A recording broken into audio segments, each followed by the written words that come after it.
Ya, vamos, te escuchamos. Ya, la biología es la ciencia que estudia la vida. Lo vamos a dividir en dos: bio, que significa vida; logía, que significa logos. Este término ha sido acuñado por Aristóteles, y la biología va a estudiar diferentes ramas de todo lo que tenga vida, pero desde diferentes puntos, desde diferentes ámbitos. Y no sé si pueden, gracias. Por ejemplo, desde su forma, según su forma, la ciencia que le va a estudiar es la morfología. Luego, según su función, estaría la fisiología. Según la genética estudiaría más bien los factores genéticos, los factores hereditarios, ¿verdad? Así. Luego, la clasificación vendría gracias a la taxonomía. Otra de las ramas es la paleontología, que va a estudiar todo lo que son los fósiles, y la anatomía, que va a estudiar todo lo que es el cuerpo humano. Dentro de eso está también la citología.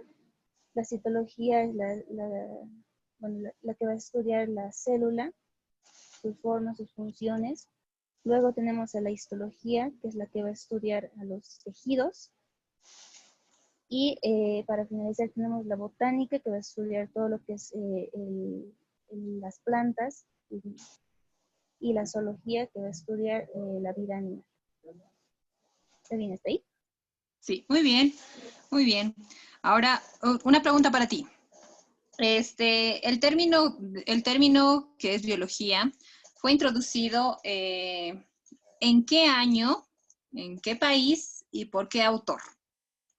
Ah, Alemania, 1700. 1700, 1800 No, ya, y, me perdí en el año. y por 1800. Jean-Baptiste Lamarck, Ok. también llamado Monet, ¿sí? ¿Sí? Las pautas de historia son donde tal vez nos pescan, ¿ya? Nos pueden pescar porque son datos numéricos que tal vez 1800, 1700, o sea, es un número que varía, pero también nos pueden poner todas las opciones, opción A, 1700, 1800, 1900, y tú ya te pierdes porque son, la verdad, muchas fechas que tienes que recordarte, pero tenemos que seguir repasándolas, ¿sí? Muy bien, muchas gracias por aportar. Vamos, ¿quién más? Vamos con los niveles. ¿Quién nos quiere explicar un poco sobre los niveles?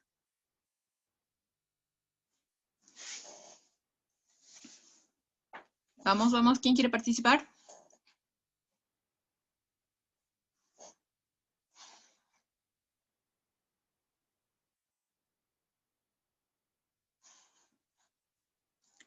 Cuando explicamos, se nos queda mucho más la información. Vamos, yo les voy a ir ayudando. ¿Quién se anima a explicar solamente? Profe, ¿yo podría? Muy bien, ya. Muy bien, vamos a orientarte un poquito, ¿sí? Sabemos que los niveles de la organización de la vida van de lo más pequeño a lo más grande. ¿Cuál es el primer nivel? Y de ahí nos vas explicando. Bueno, el primer nivel es el nivel químico, Ya, que está compuesto por átomos y por moléculas. El átomo va a ser la unidad más pequeña de un elemento. Y ya, posteriormente va a ser el nivel celular. Aquí va a ser cuando las moléculas van a formar estructuras y organelos.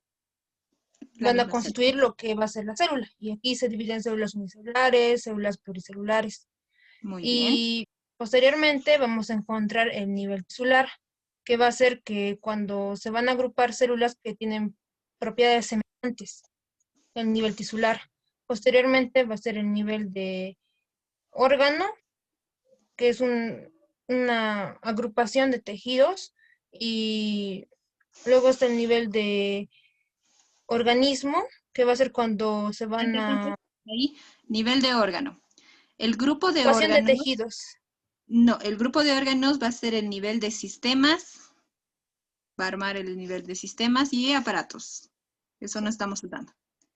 Sistemas y aparatos, ¿sí? Sistemas y Entonces el grupo aparatos. de órganos va a organizar un sistema de, el nivel de sistemas y aparatos. Y ahora sí, estamos bien. Del sistema de aparatos va lo que es el nivel De organismo. de organismo, ¿sí? Muy bien. Ya, Organismo. Luego ya va a ser una población, que va a ser organismos que son similares, sí, son similares. Luego ya, está el nivel de comunidad, que es un conjunto de poblaciones diferentes. Luego el nivel de comunidad, ecosistema, que ya, son varias comunidades juntas. Y el nivel de biosfera, que va a ser todas las comunidades que existen en el planeta. sí, muy bien, ¿sí? Solo esta partecita que nivel de sistemas y aparatos, ¿sí? Tal vez como pauta, como poder recordar que el nivel de órganos y el nivel de organismo solo se va a diferenciar por un nivel intermedio en esos, que es el nivel de sistemas y aparatos.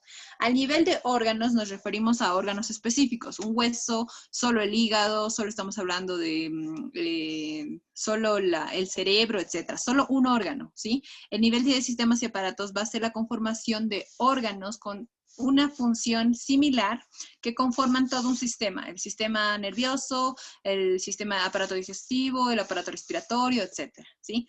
Y de ahí la conformación de los aparatos y los sistemas va a dar lugar al nivel de organismo, que prácticamente es ya o el ser humano o en caso del ejemplo que acá tenemos, ¿no? Que son de los animales, ¿ya? Muy bien. ¿Alguien nos quiere explicar sobre la organización de los seres vivos?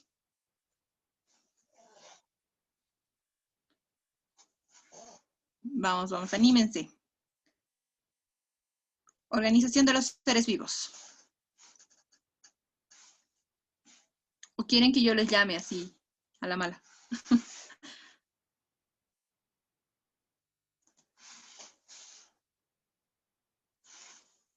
A ver, a ver. Natalie, vamos. Natalie, ¿te animas? Natalie Quispe.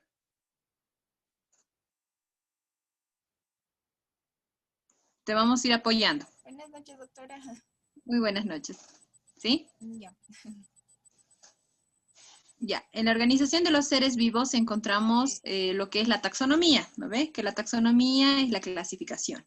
Entonces, como parte de la clasificación se ha designado que los seres vivos van a tener una determinada clasificación, empezando de lo más grande y terminando en una subclasificación todavía más pequeña. Empezamos con lo que es el dominio. ¿Qué son los dominios o qué te recuerdas de los dominios? Ya, el dominio se divide en tres, que es la eucaria, archaea y bacteria. Ya, Después pasamos a la otra clasificación, que sería ya, el reino. Es el animal, vegetal, micota, eubacteria, arqueobacteria y protista. ya, Después el filum, que es la categoría inferior al reino y superior a la clase.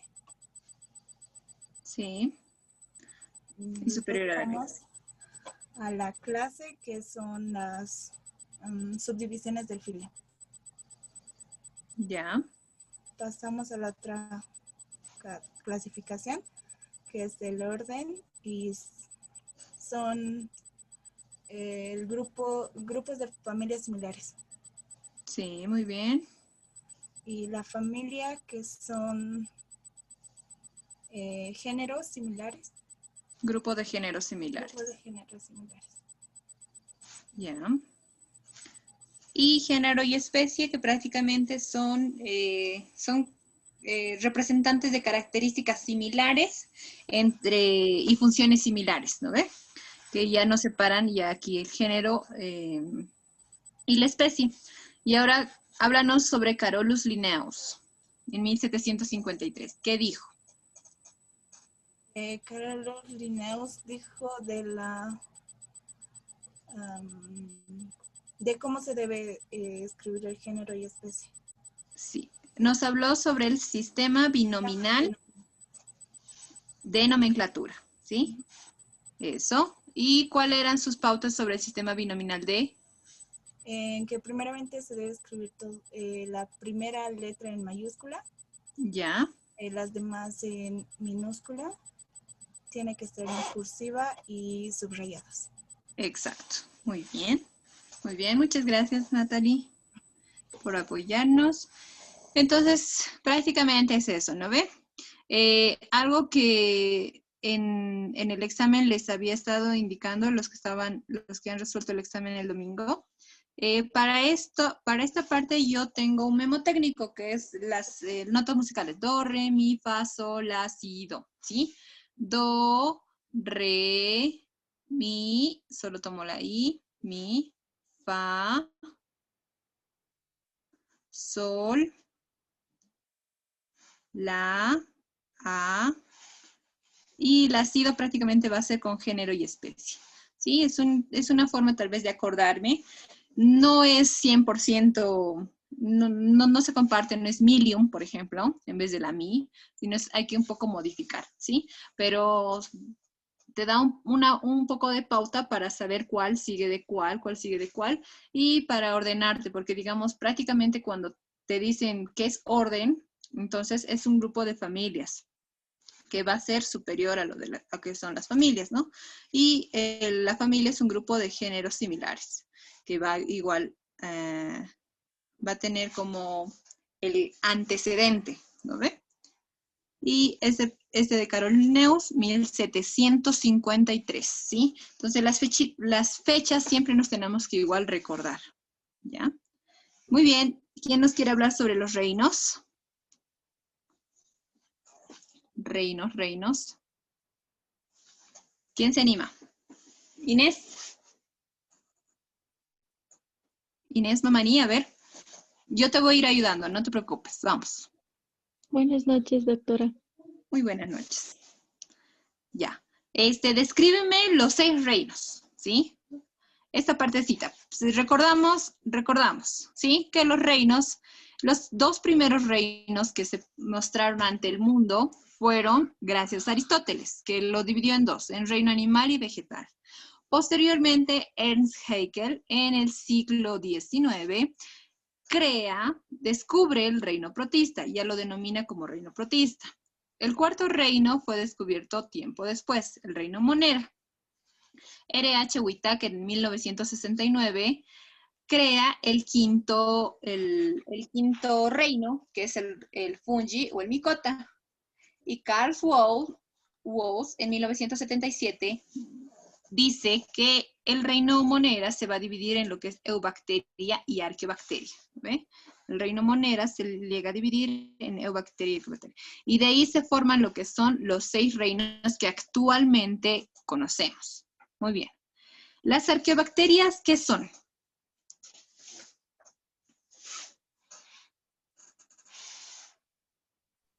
Son bacterias. Disculpe, doctora, no puedo acordarme.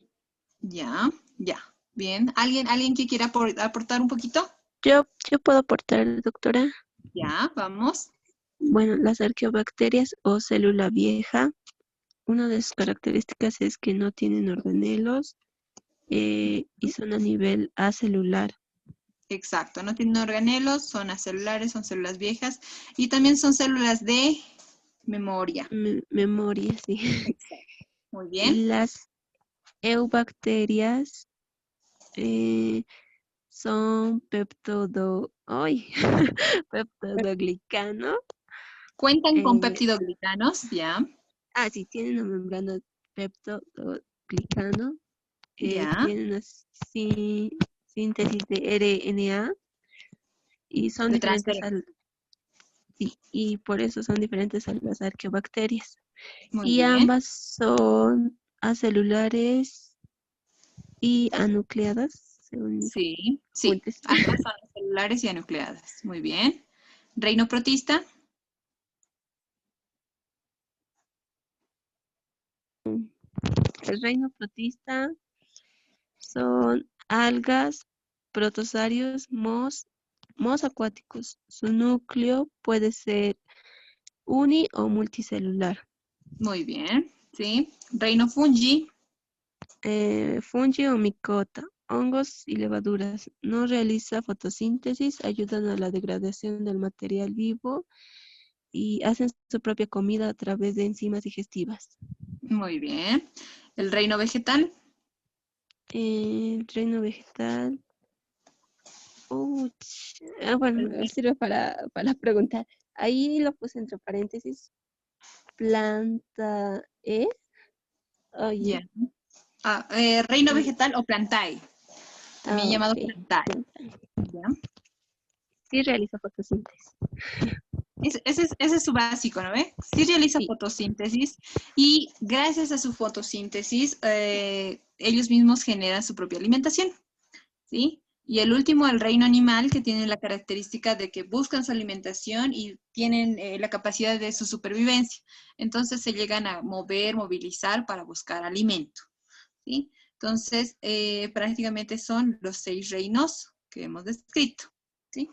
Eso era lo más trascendente. También la parte de la última parte del párrafo sobre los virus, ¿no? Los Sí. virus no son seres vivos, entonces no se los considera parte de ningún reino, ¿ya? Entonces, como les había dado tal vez algún ejemplo, si les ponen los virus, ¿a qué reino pertenecen? A ninguno, a ninguno. Si hay la opción ninguno, si hay la opción está mal desarrollada la pregunta, etcétera, esa es la respuesta correcta, ¿sí?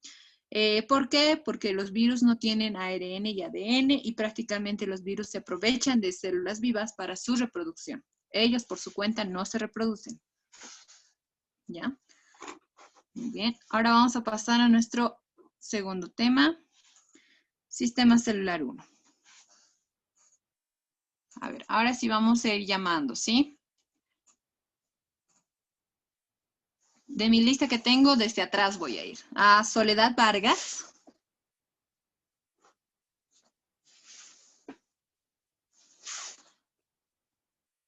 Soledad, activa tu micrófono.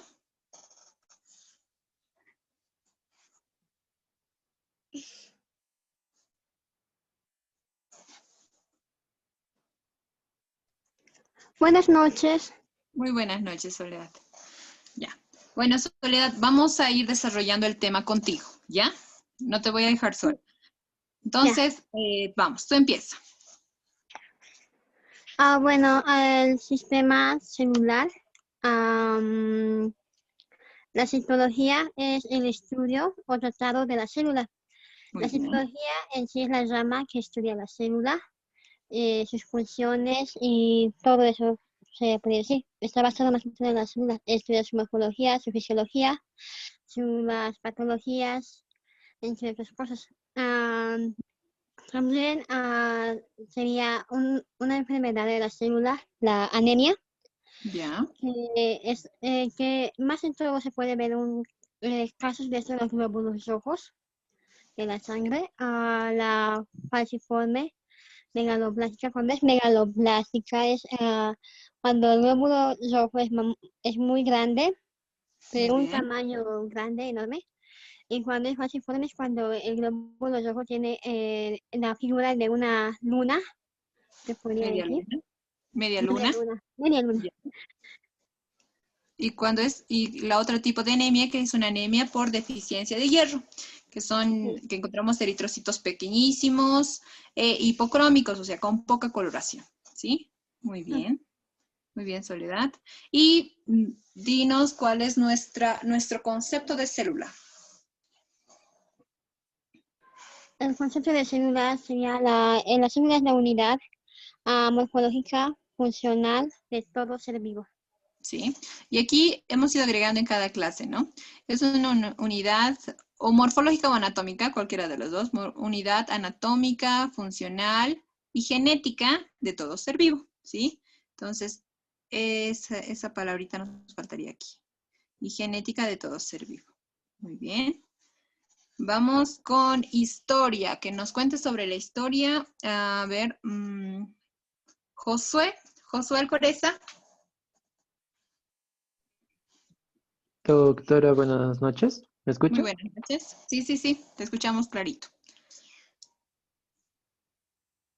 Ok. Ya, vamos. Ya la historia en Primeramente, Robert Hooke en 1665 observó lo que llega a ser un corcho, una lámina de corcho, en la Sí. cual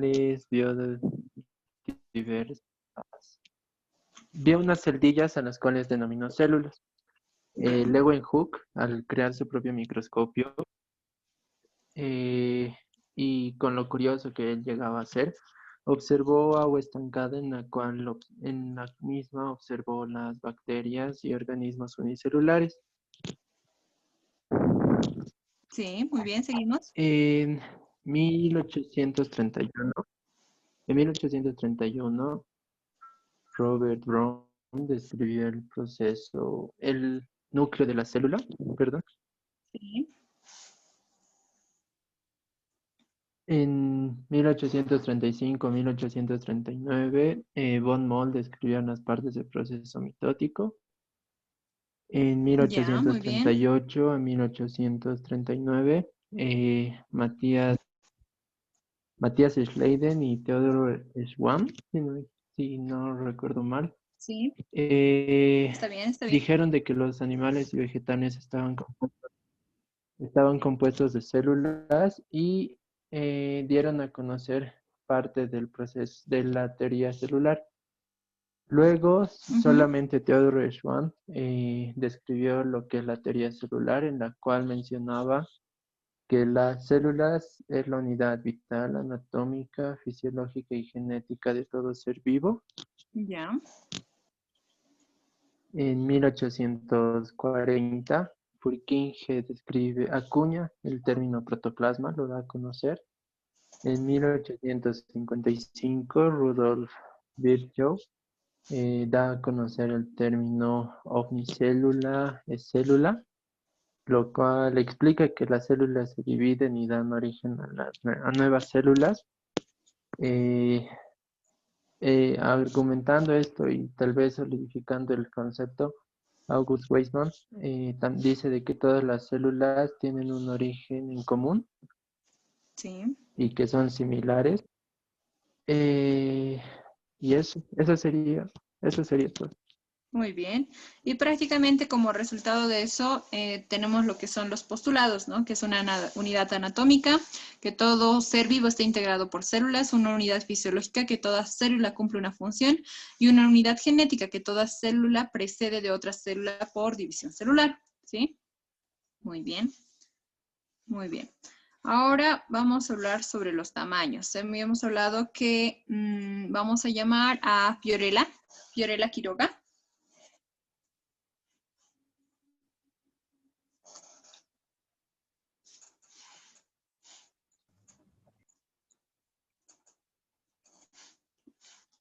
Buenas noches, Fiorella. Muy bien. Tu micrófono se volvió a apagar. Estaba prendidito.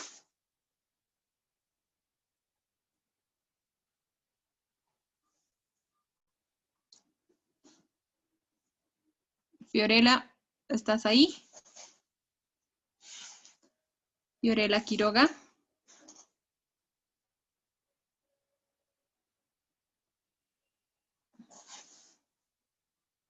Se entró y se salió.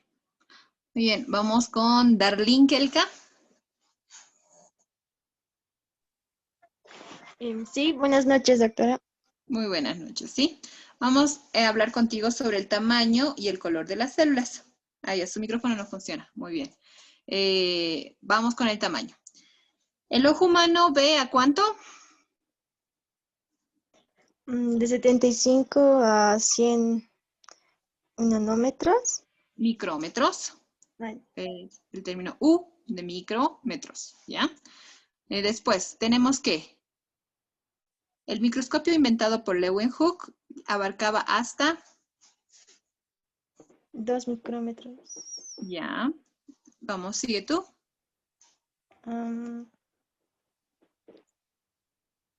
Los microscopios.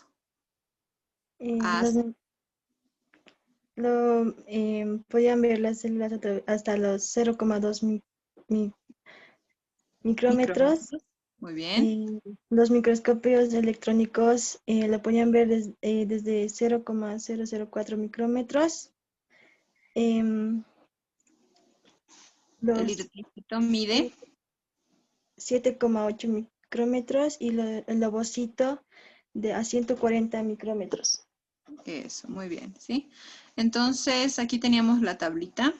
Lo que podía ver el ojo humano, lo que podía ver los microscopios ópticos y la microscopía electrónica. La microscopía electrónica, entonces, llega a ver las células, puede llegar a ser bacterias, cloroplastos, fagocitos, proteínas, lípidos, pequeñas células, e inclusive puede llegar a ver a los átomos, ¿no ve?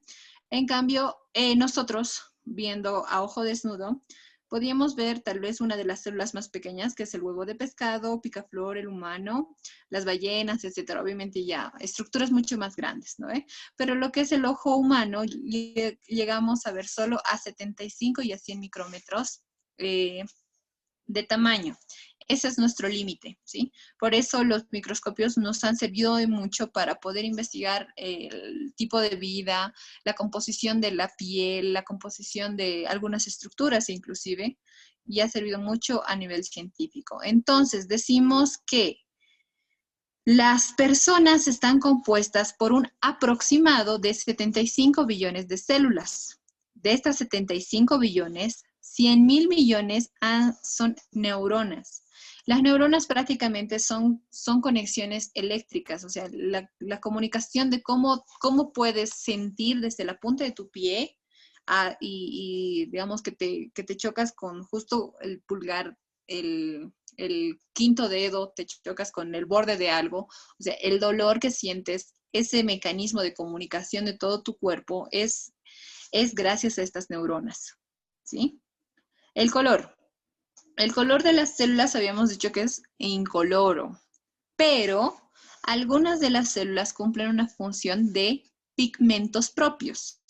Estos pigmentos propios nos da la coloración. Aquí tenemos ejemplos. A ver, ¿quién quiere leer los ejemplos e ir aportando también de su explicación?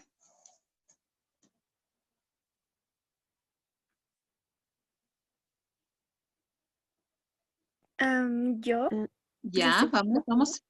Está ya. bien. El color que se les da a los músculos está definido por la miohemoglobina. Ya. El color de la piel está definido por la melanina. El color de la sangre por la hemoglobina. Y el color de la retina por la púrpura retiniana, o también llamada rodopsina. Ya, muy bien. ¿Recuerdas algún tipo de color más? El de las células vegetales, que es Ya. la clorofila, y el de los pétalos de las rosas, que es la antocianina, si no me equivoco. Sí, muy bien, antocianina. Y la clorofila que da el color verde a las hojas, ¿no?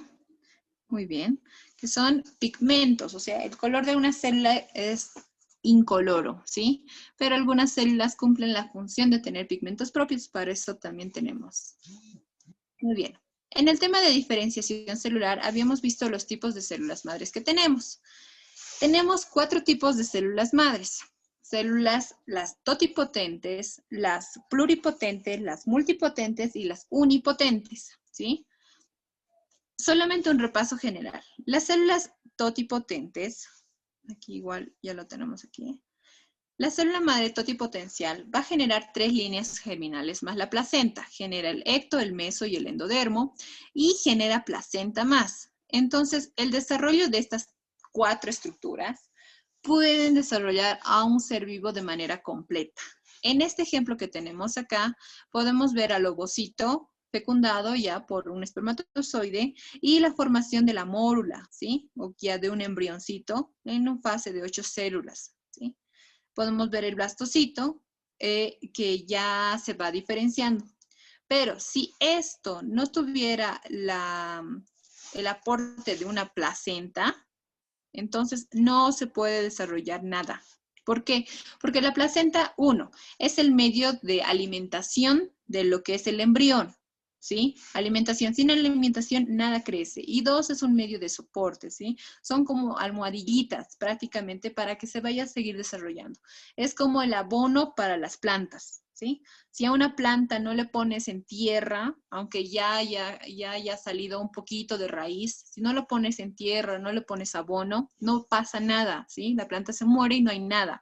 Es lo mismo la placenta para lo que es la mórula o el blastocito. Entonces, sin placenta no hay nada, pero la célula totipotente tiene la capacidad de generar ambos, ecto, endo, mesodermo y la placenta. Ahora, el siguiente punto, las células madres pluripotentes pueden generar 3 líneas germinales. Pueden generar ecto, meso y endodermo. Pero sin la placenta no hay nada, ¿sí? Pero las células madres pluripotentes ya las encontramos acá, células madres embrionarias, ¿sí? Que pueden desarrollar a nivel interno, endodermo, células epiteliales, ectodermo, fibroblastos, células sanguíneas, mesodermo, ¿sí? Entonces, tiene la capacidad de desarrollar todo un ser humano, tiene la capacidad. Pero si no hay un nutriente, no se desarrolla nada. La célula multipotente tiene la capacidad de desarrollar un linaje celular específico. Las células madres multipotentes se pueden dividir en diferentes, ¿no? Las células madres neuronales, que desarrolla todo lo que son las neuronas, y en términos hablando de neuronas, o sea, hay diferentes tipos de neuronas. Hay los que son de interconexión a nivel muscular, y aquí en el cerebro son las de capacitación, reestructuración, o sea, todo lo que ahorita nos permite poder ver, transformar inclusive la visión. Todo lo que vemos, supuestamente nosotros lo vemos al revés, pero nuestro cerebro lo transforma para que lo podamos ver bien, ¿no ven? Entonces, todos los tipos de células neuronales puede desarrollar las células madres multipotentes. Las células hematopoyéticas, por ejemplo. Las células hematopoyéticas hablamos de las células sanguíneas. Y en las células sanguíneas no solo encontramos al eritrocito, también encontramos a los leucocitos, a los neutrófilos, a los segmentarios, a los monocitos, etcétera, ¿sí? Entonces, desarrolla todo un linaje de células. Y, por último, las células unipotentes va a desarrollar solo un tipo celular. Este tipo celular más tiene una capacidad regenerativa. El tipo celular donde más están presentes estas células madres unipotentes son en la piel, porque se van regenerando constantemente. O sea, es una célula específica para desarrollar piel externa. Entonces, cada vez que nosotros nos descamamos, nos soleamos, nos quemamos por el sol, entonces tenemos el fenómeno de descamación, y las células madres unipotentes mandan nuevamente células para que se regenere esa parte, ¿sí? Bien. Y nuestra composición química. ¿Quién nos quiere aportar con lo que es la composición química? A ver. ¿Yo? Tenemos a ver, ya, dale. Alison. Las células están compuestas por agua, Ya. por átomos, que es el carbono, el nitrógeno y oxígeno.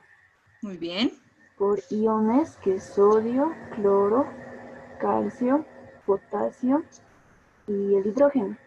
Sí. También por moléculas, que es la glucosa y los lípidos. Luego está también conformada por macromoléculas, que son proteínas formadas por cadenas lineales de aminoácidos. Muy bien.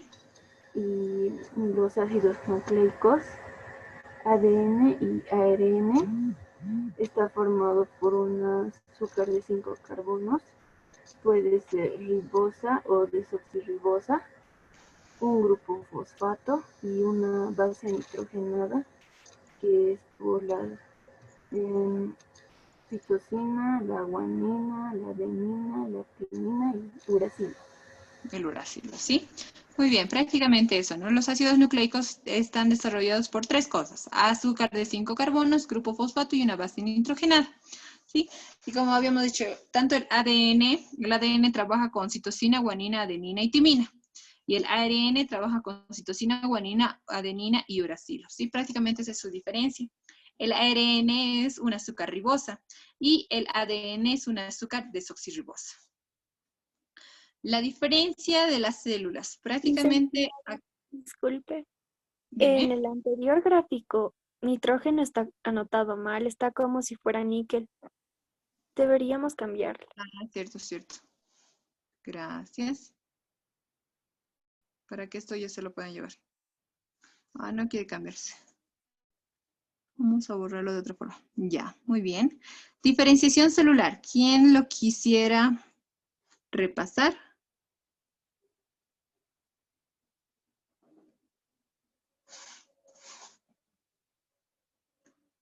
Ejemplos de... No, no quiere. Ahí está.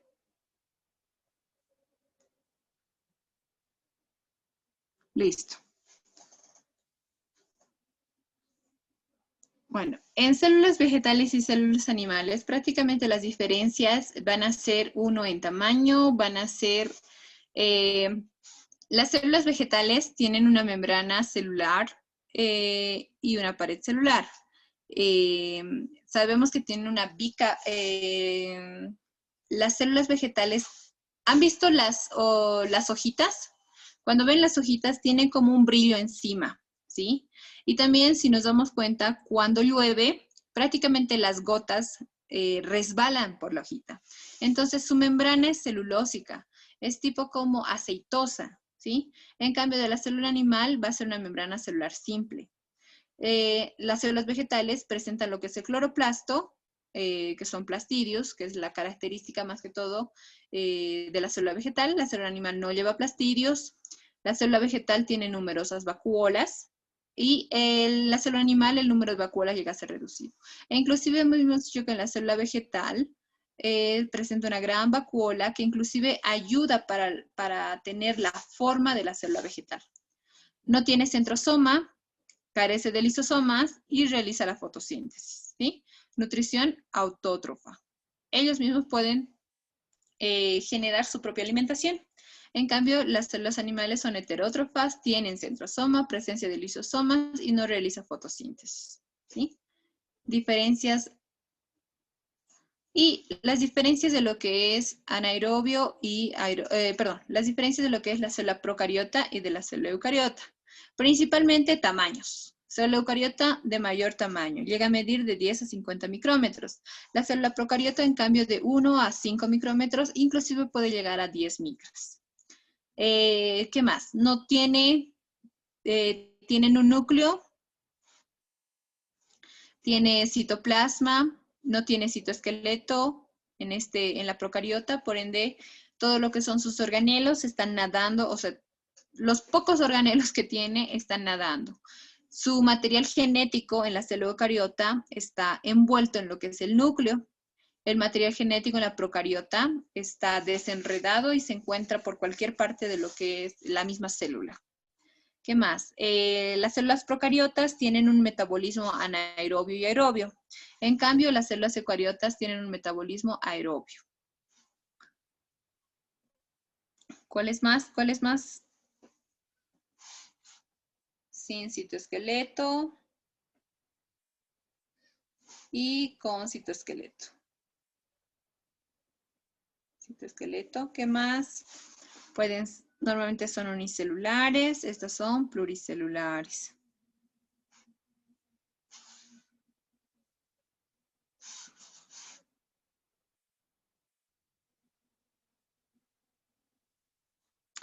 Las células eucariotas prácticamente hacen lo que es la función de endocitosis y de la exocitosis. Y casualmente, ¿no? Como las procariotas representan a lo que son las bacterias, entonces, y como son de menor tamaño, entonces una célula eucariota tiene la capacidad de poder endocitar estas bacterias, poder ponerle enzimas, lisosimar, destruir, etcétera, y el resto, o una vez que la misma célula procariota ya no pueda tener capacidad de multiplicación, entonces lo exocita y prácticamente ese es también nuestro mecanismo de defensa, ¿no? La función de la célula. Aquí tenemos igual. Esto repásenlo. Como les dije, la clase que pasamos en esta, vean las que más predominen, ¿sí? Tal vez, no sé, hablando de esteroles. Los esteroles están ausentes en las células procariotas y están presentes. Tal vez no sea muy significativo, ¿sí? Léenlas, pero ustedes tomen en cuenta las que más resalten, las que más tenemos que tener en cuenta, ¿sí? Muy bien. Vamos con sistema celular 2. Bien. ¿Quién quiere iniciar? Liliana Condori.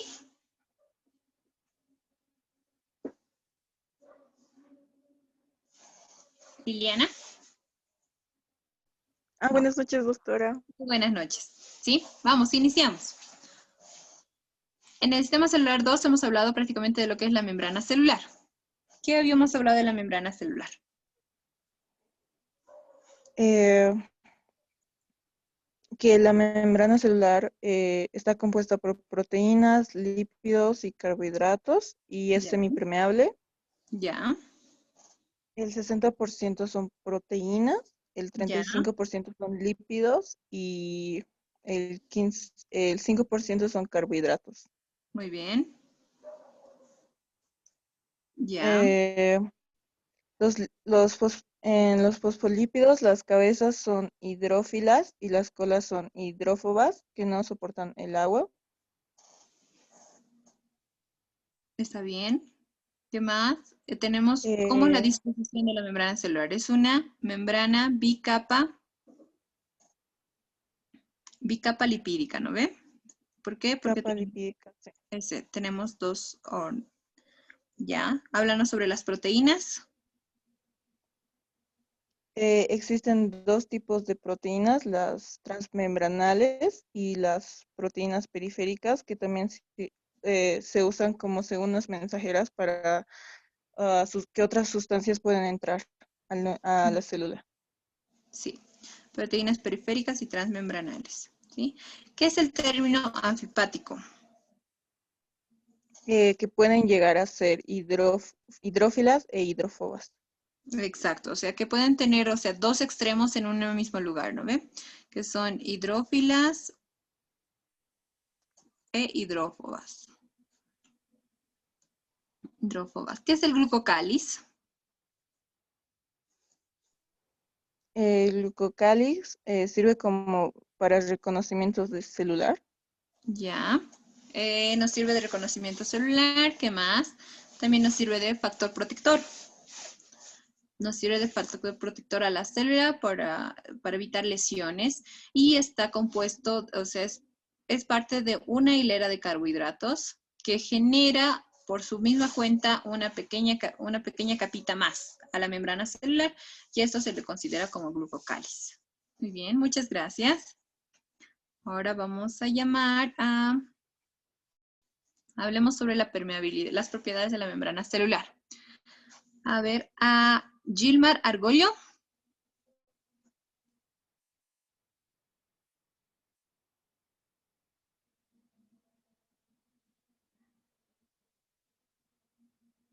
Gilmar.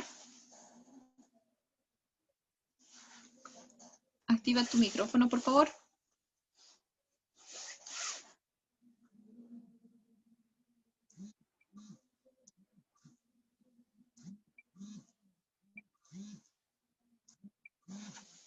Ya, Amanda Gutiérrez.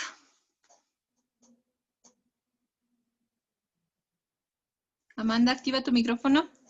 Esta partecita es fácil, vamos, yo te voy a ayudar. Doctora, ¿yo podría explicar? Ya, sí, porque no me contestan ya dos personas. Vamos. Las propiedades de la membrana celular son dos, que una es la fluidez y otra es la permeabilidad selectiva. Muy En la bien. fluidez tenemos los siguientes movimientos que los realizan los fosfolípidos, que son el de rotación, el de difusión lateral, el de flexión y del flip-flop.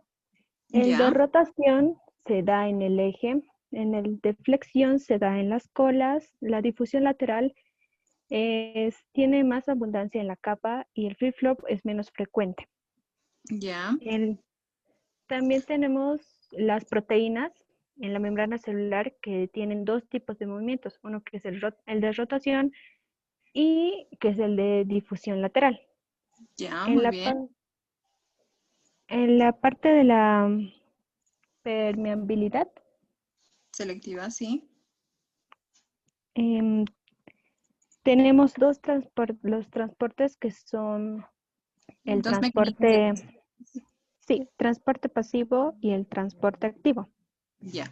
Antesito de eso, en la permeabilidad selectiva tenemos dos mecanismos de transporte. Mecanismos de transporte de moléculas pequeñas y mecanismos de transporte de moléculas grandes. Esa es su primera división.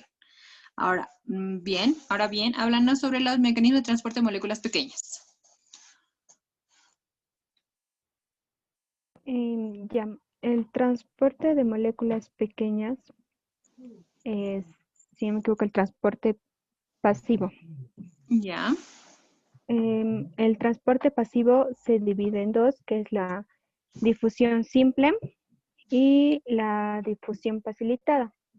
La difusión simple es la que va de mayor a menor y donde encontramos los siguientes componentes, que son el oxígeno, el dióxido de carbono, el nitrógeno, el etanol y el metanol. La difusión facilitada, en esta se necesita la ayuda de una proteína que es transmembranal y que tiene lo siguiente, que está conformado por la glucosa, por el glicerol, por el sodio, por el potasio, por el cloro, por el yodo, por el cloro, por el calcio y por el hierro. Ya. Ahora el transporte activo se divide en dos, que es el transporte activo primario y el transporte activo secundario. En el transporte primario es cuando las sustancias gastan su propio ATP. Y en el transporte secundario es que no gasta su propio ATP y más bien que se aprovecha de otro. De una molécula que pueda transportar. Ya. Sí. En el transporte primario tenemos las bombas que son de sodio, de potasio, de calcio.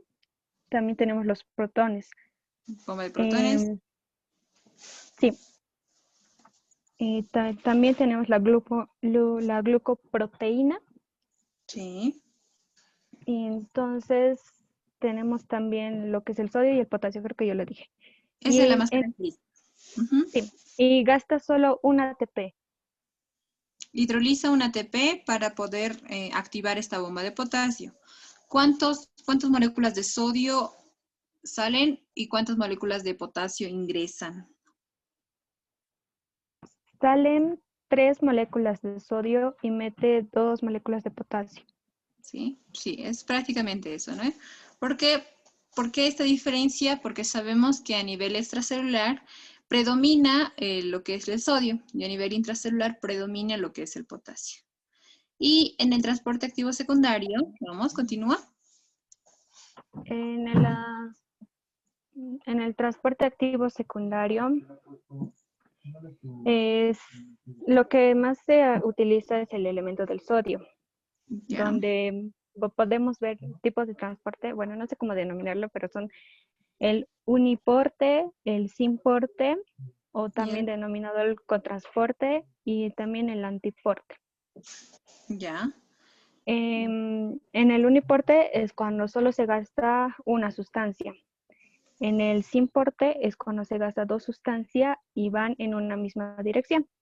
Y en el antiporte es cuando se presentan 2 sustancias simultáneas en diferentes direcciones. Sí, es como si se aprovecharan, ¿no ve? Cuando el sodio está entrando, esta proteína se abre y en el antiporte es cuando una molécula que está adentro sale. ¿no ve? Al mismo tiempo que esta molécula entra. Ese es el antiporte, o sea, se aprovecha de que la porta está abierta y se sale. En el sin porte es cuando le acompaña al sodio. Están juntos. Y en el uniporte está cuando está detrás del sodio ingresando a lo que es la célula, ¿sí? Entonces, estos son los tipos de transporte. Aquí habíamos hablado que prácticamente también algunos tipos de transportes tienen lo que son las proteínas, tienen los canales acuosos, que son más que todo en los transportes pasivos, ¿sí? Los canales acuosos y la difusión facilitada. Muy bien. ¿Qué más teníamos por aquí? Hemos dado muchos ejemplos de los importes. Muy bien. Estamos llegando casi hasta la mitad de nuestro repaso. ¿Alguna consulta hasta ahí? ¿Alguna duda?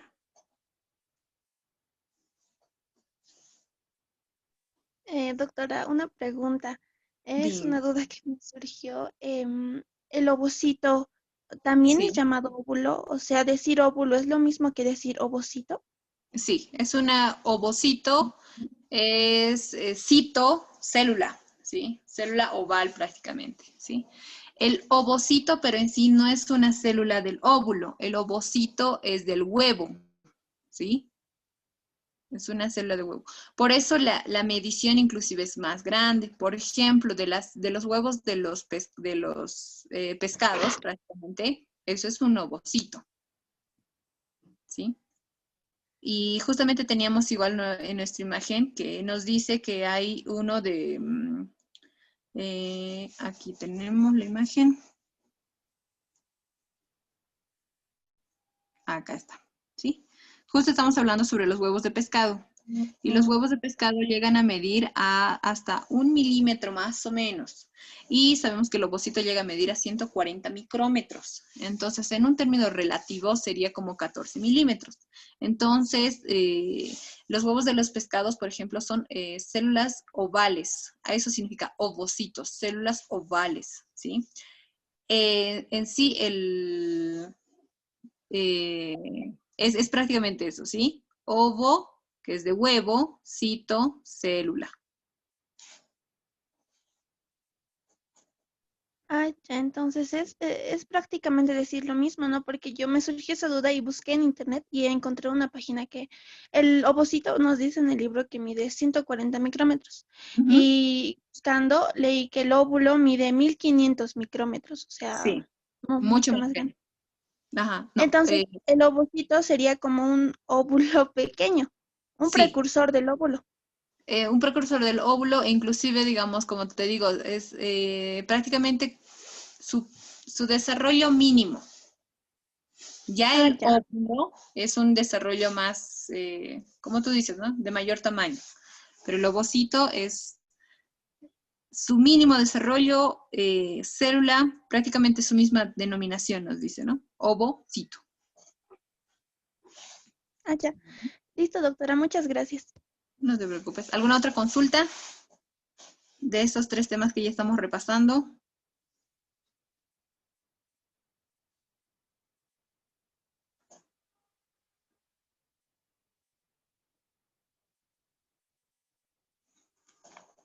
Muy bien, entonces vamos a nuestro sistema celular 1, nuestro sistema celular 2. Ya hemos repasado nuestro sistema celular 3, nos tocaría.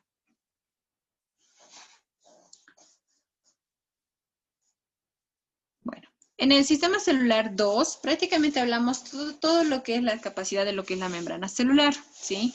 Entonces, la función que cumple la membrana celular con respecto a lo que es la fluidez y la permeabilidad selectiva principalmente, ¿sí? Y las características de la membrana celular, ¿no? Que es una membrana celular bicapa lipídica, que tiene una característica de que los fosfolípidos tienen cabezas hidrófilas y las colas son hidrófobas, por eso prácticamente tienen la formación de bicapa lipídica para que las colas escapan del agua, ¿no ve? Y los términos, las proteínas que también lo componen, que son proteínas integrales y proteínas periféricas. Tiene una capa que se lo denomina glucocáliz, que está caracterizado por el conjunto de carbohidratos que forman una capa. Esta capa le ayuda prácticamente a la célula a reconocer a otras células y también le ayuda como factor protector. ¿ya? Entonces, en el sistema celular 3, en nuestro tema celular, sistema celular 3, prácticamente hablamos ya de los organelos, hablamos de lo que es interior de la célula. Habíamos dicho que toda célula está compuesta por 3 cosas: membrana celular, núcleo y citoplasma. Toda célula está compuesta por esas 3 cosas, la diferencia ya va a ser con los organelos, la cantidad, etc. ¿Sí? Entonces, ¿quién me quiere hablar sobre el citoplasma? A ver, Damaris Ullardo.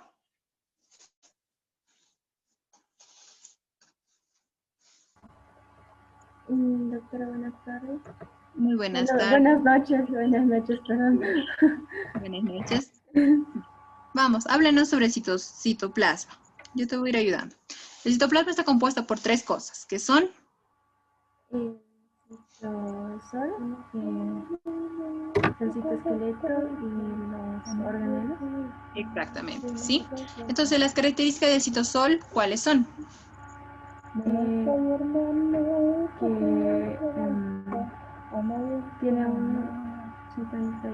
que ocupa un 55% del volumen celular. Ya. También tiene un 75% de agua. Ya.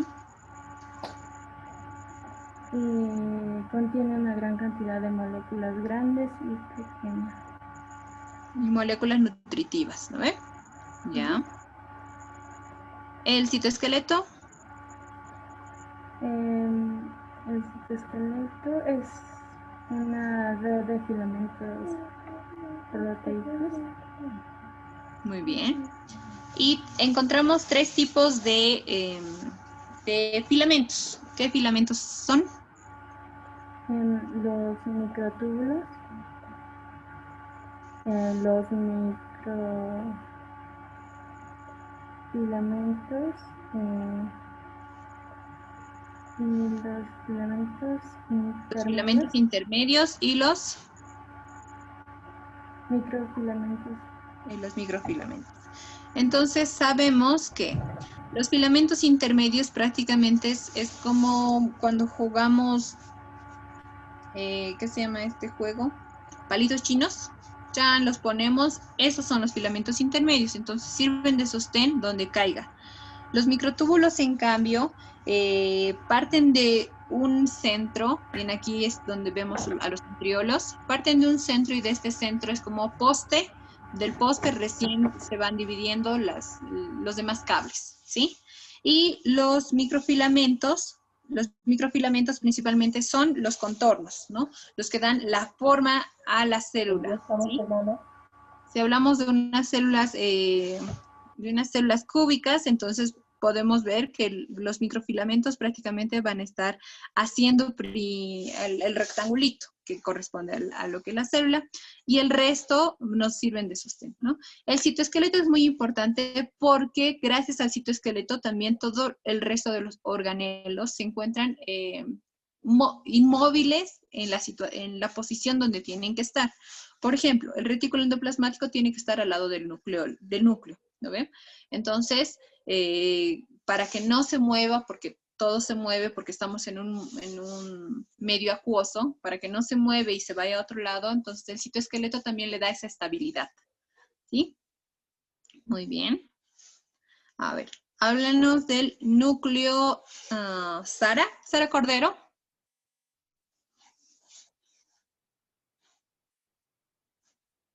Buenas noches. Buenas noches.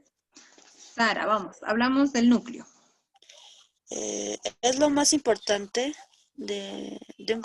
está compuesto por una membrana nuclear. Ya. Mide 3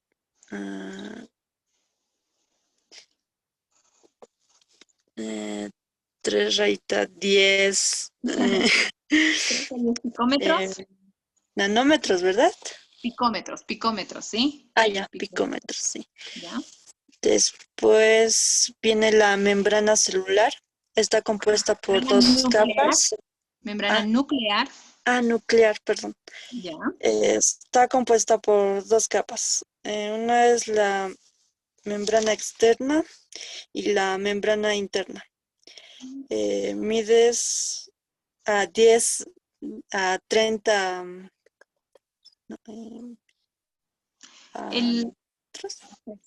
La diferencia entre lo que es la membrana externa y la membrana interna llega a medir de 10 a 30 nanómetros, ¿ya? Pero, ¿cuál es la característica de la membrana nuclear? ¿Que posee? Sus...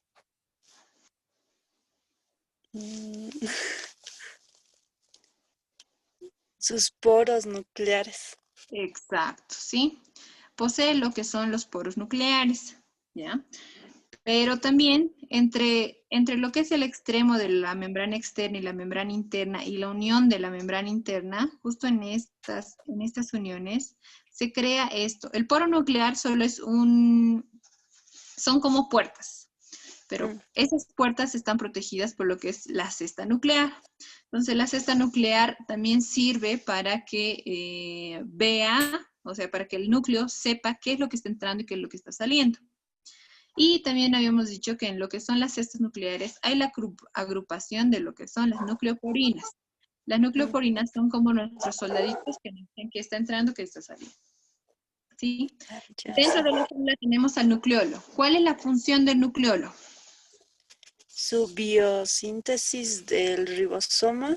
Esa es la principal función del nucleolo. Biosíntesis del ribosoma. ¿Sí? Bien, háblanos sobre lo que son los poros. ¿Cuántos poros nucleares tiene una persona? De 300 a 400 poros. De 3.000 a 4.000 poros nucleares cuenta lo que es en promedio, ¿sí?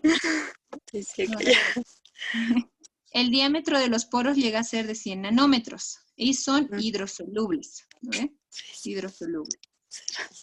Ya, aquí habíamos visto una imagen más detalladita sobre cada partecita, ¿no ve? Lo que son los poros nucleares, inciso A, donde encontramos inciso A, y se ve, o sea, no es que se están inventando ni nada. En el inciso B vemos al nucleolo, el inciso C vemos lo que es la membrana nuclear, el inciso D, la cromatina. La cromatina es prácticamente nuestro material genético que está congelado. Entonces, si es que se necesita algo, se recurre a la cromatina para poder sacar la información que se requiere. Y la eucromatina periférica. La eucromatina periférica principalmente que da el soporte para que el nucleolo no se desinfle, que esté constantemente en tipos esférico. Ya está bien. Muy bien. Muchas gracias, Sara. Vamos a llamar a Michelle Chura. Sí, doctora, buenas noches. Muy buenas noches, muy bien.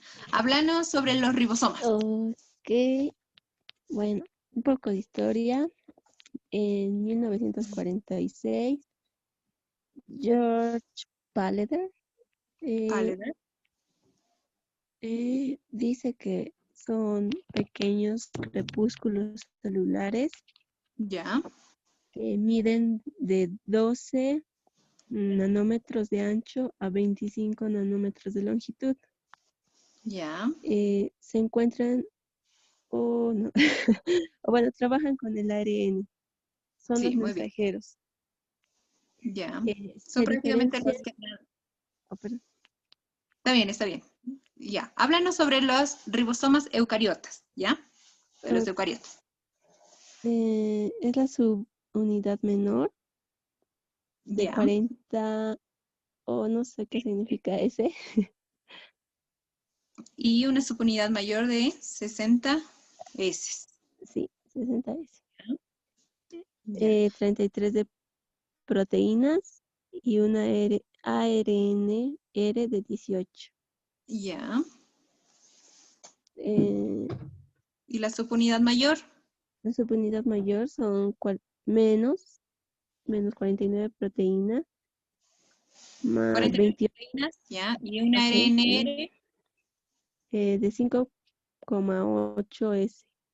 ya Y tiene capacidad, es como su libro transductor, ¿no ve? Puede transformar a 28S, a 5.8S y a 5S, ¿sí? Es como una capacidad de reconocer al ARN. Es como la señal que puede recibir del ARN, ¿sí? Entonces, el ribosoma eucariota está formado por dos subunidades, una subunidad menor o una subunidad mayor. También hemos dicho que puede ser llamado también subunidad pequeña y subunidad grande, ¿sí? Dependiendo de los libros que leamos. Ahora acá, en términos moleculares sobre el ARN. El ARN va a constar de 4 moléculas o subunidades. De estas 4 moléculas, 3 están sintetizadas por el nucleolo y una que se sintetiza de manera extranuclear. Entonces se puede sintetizar por el citoplasma, perdón, ¿sí?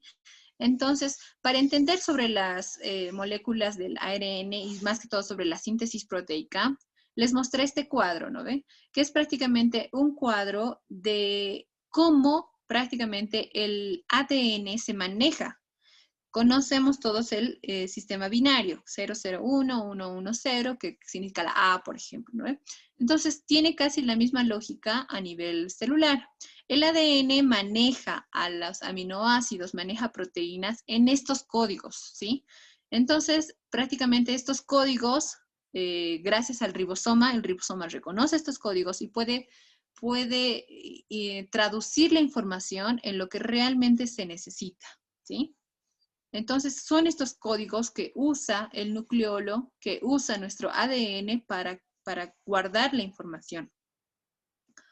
Entonces, en nuestra síntesis proteica, volvemos a recordar a lo que es nuestro ribosoma. Nuestro ribosoma tiene una subunidad mayor, tiene una subunidad menor, ¿sí?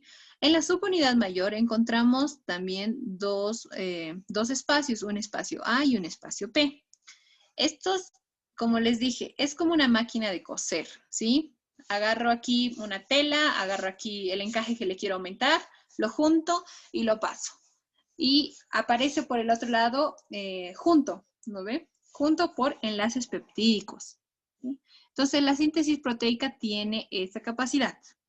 El nucleolo, la célula necesita de algún determinado aminoácido, entonces el ARN parte principalmente por el ARN.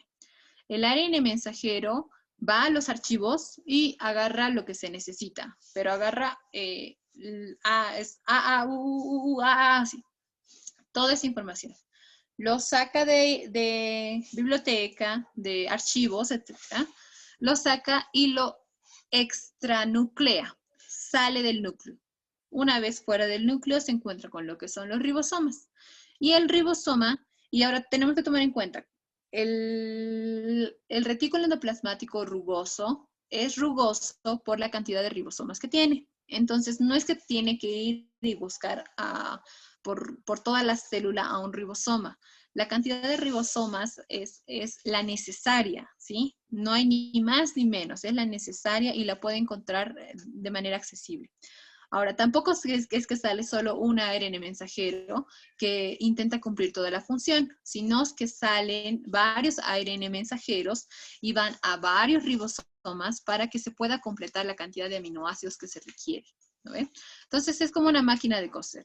Tenemos el código genético, este es el código genético, pasa por lo que es el ribosoma, y el ribosoma ya lo va, por la otra parte ya va saliendo y ¿qué tenemos que tomar en cuenta? Que están unidos por enlaces peptídicos. Enlace peptídico. Entonces, todos los aminoácidos están unidos por enlaces peptídicos. Y el conjunto de aminoácidos nos va a formar lo que es una proteína, ¿sí? Uno de los aminoácidos es leucina. Y de la leucina, o sea, ya se van desarrollando. Y cada tipo de aminoácidos o cada cadenita nos va a ayudar, o sea, cada uno tiene una función diferente, tiene una misión diferente, ¿sí? Pero todo se complementa. Ya. Los lisosomas. ¿Quién nos quiere hablar sobre los lisosomas?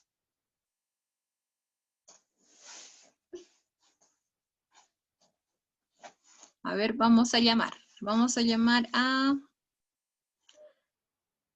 Damaris Ullardo. Doctora. Vamos, léelo, léelo. Ok.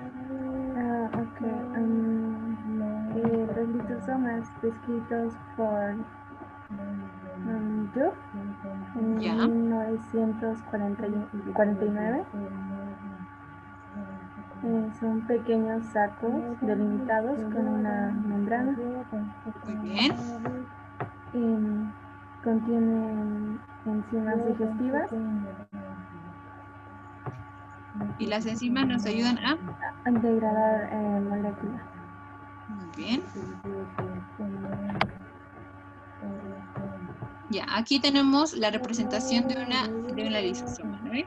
¿Cuánto mide el diámetro de la lisosoma? De 0,05 a 0,8 picómetros.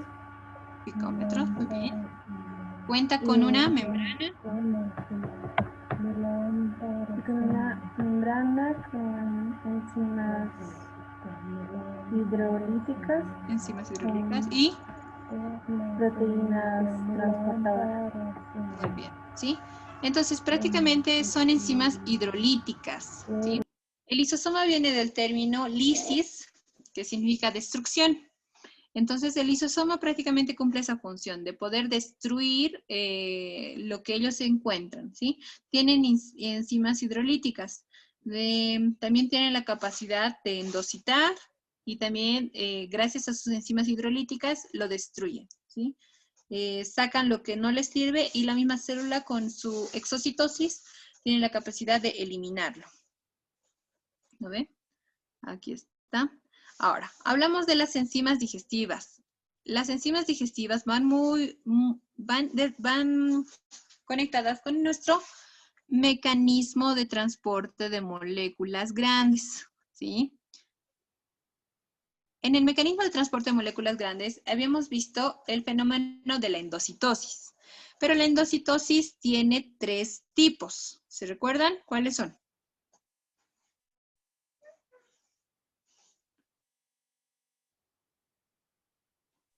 Pinocitosis. Fagocitosis, pinocitosis y endocitosis mediada por receptores. Exacto, por receptores, ¿sí?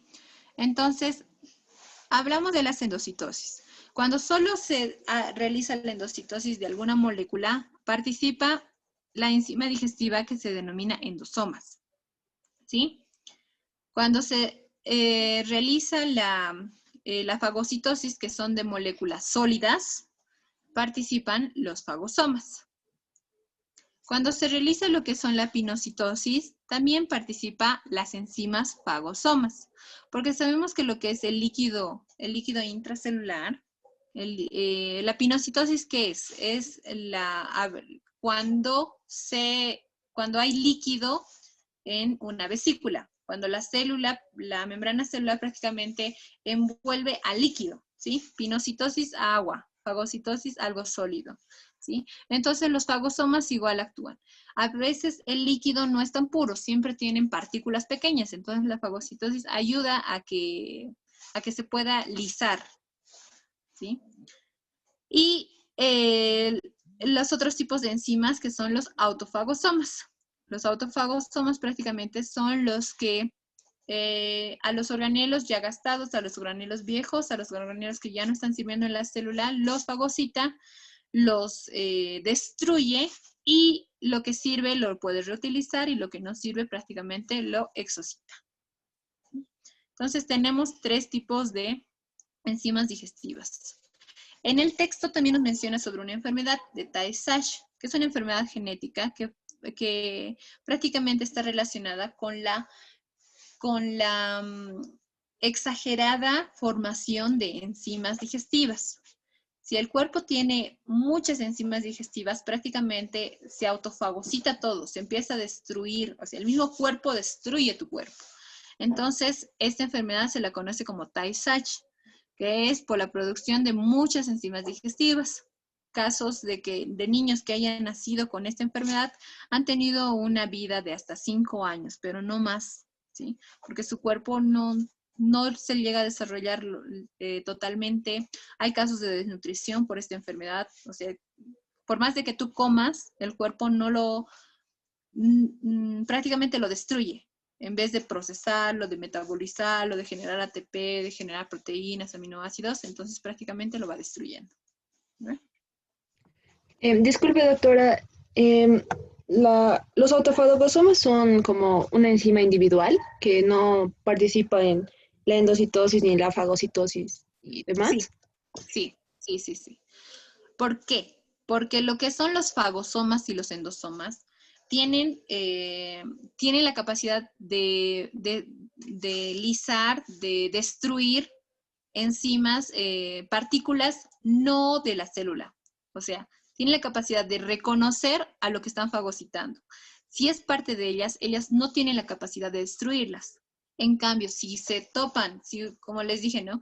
Si uno de los ribosomas que está muy cansado, ya ha sido muy gastado, ya tiene muchos años, porque si ellos se van reactivando nuevamente, si un ribosoma se encuentra con un fagosoma, no pasa nada, ¿sí? Porque son familia, son los mismos.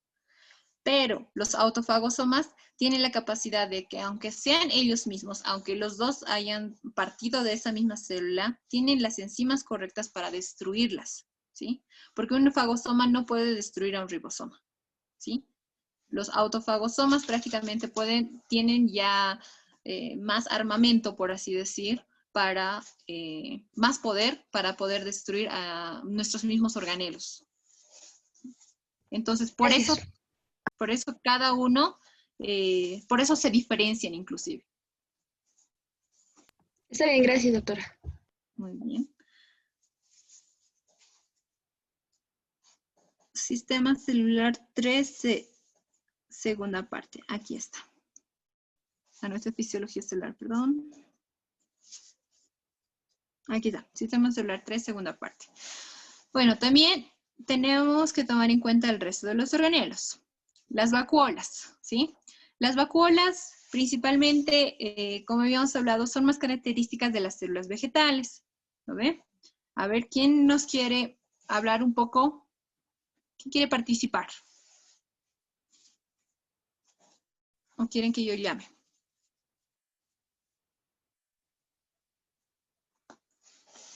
Vamos a llamar a Anel Nogales. A ver, Anel.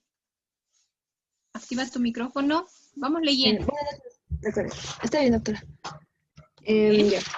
Las vacuolas son cavidades rodeadas, redondas, que se dice que las vacuolas vegetales, en la célula vegetal creo, son más grandes y en el animal son varios. Sí, muy bien. La vegetal cuenta con depósitos de azúcares y... ¿Aminoácidos? Aminoácidos, perdón, gracias. Antocianina y similares a las lisosimas. Ya. En cambio, los animales también tienen reservorios de proteínas. Y, doctora, la célula vegetal también es lo de la membrana tonoplasta y la vacuola del depósito de azúcares, todo eso, ¿no?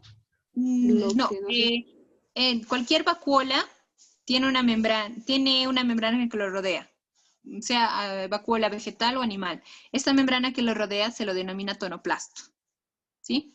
Sea en una vacuola en célula vegetal o en célula animal, se lo denomina tonoplasto, ¿sí? Está muy bien, ¿no? Entonces prácticamente las vacuolas en las células vegetales les sirve más que todo para mantener la forma, ¿sí? Entonces una sola vacuola grande puede formar lo que es, digamos, la característica de la célula vegetal. En cambio, en las células animales, más que todo, las vacuolas participan en lo que es en el reservorio de proteínas. Entonces, si nos sobra proteínas en las células, es como un depósito, ¿no? Lo llevan a las vacuolas, ¿sí? Y en las células vegetales también nos sirven que tienen ese fenómeno de pigmentación, ¿no ve? De los pétalos, que es la antocianina, Antocianina, ¿sí? Que es la coloración de los pétalos. Muy bien. Ya, gracias, doctora. A ver, vamos a llamar a Randy Chino. Buenas noches, doctora. Muy buenas noches. Muy bien. A ver, háblanos un poco de los centriolos.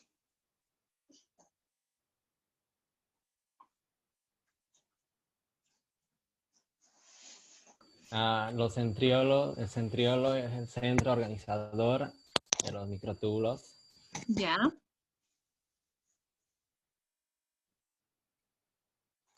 El centriolo Está compuesto de 13 protofilamentos Sí.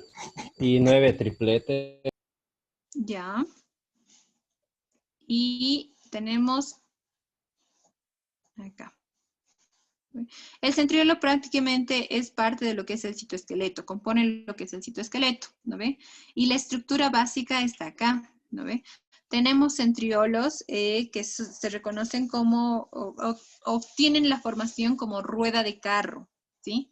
Prácticamente una rueda de carro, y obviamente de los antiguos, prácticamente, ¿no ve? De los caballos, entonces se nos asemejan eso, ¿no ve? Entonces tenemos microtúbulos tipo A, tipo B y tipo C.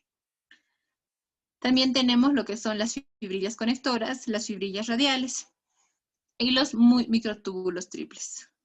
Ahora, esta pregunta que nos estaban haciendo igual, ¿no? Los compuestos contienen 13 protofilamentos.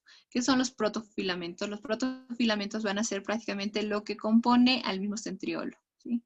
Entonces, es un centriolo grande, entonces tiene 13 protofilamentos que lo compone, ¿sí? Después, ¿qué más hablamos de los centriolos?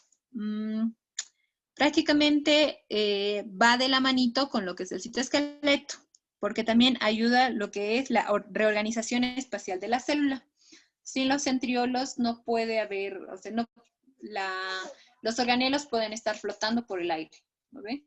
Prácticamente los organelos están ligaditos al citoesqueleto. Entonces, las características van a llegar a ser similares.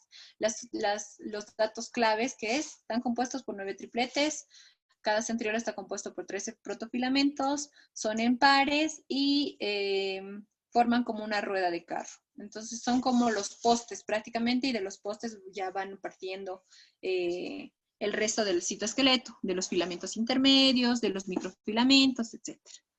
¿Sí? Y prácticamente el COMT, ¿no ve? COMT, Centro Organizador de Microtúbulos. Eso nos tenemos que recordar. ¿Y qué son los microtúbulos? Son los que se encuentran en la parte externa de lo que es nuestro citoesqueleto. Ya. Muchas gracias. Vamos a llamar a ver a Carlos Lubi. Buenas noches, doctora. Muy buenas noches. Bien. Háblanos sobre los cilios y los flagelos. Está bien. Los cilios son unos orgánulos exclusivos de las células eucariotas. Estos tienen un aspecto de pelo y que tiene una estructura ordenada. Está constituida por 600 tipos de proteínas aproximadamente. Sí, muy bien. Sigamos. Está envuelta por el citosol y la membrana plasmática. Ya.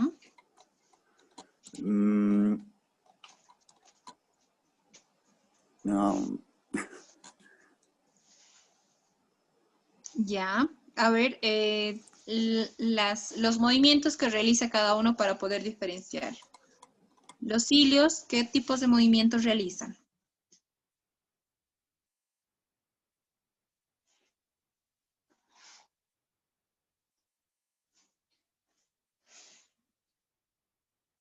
Carlos, tu micrófono está apagado. Ahí está. Ya, los cilios, ¿qué movimientos realizan? Realizan un movimiento de arrastrar, también llamado como del bote, ¿no ve? Sí. Ya. En cambio, los flagelos, ¿qué movimientos realizan?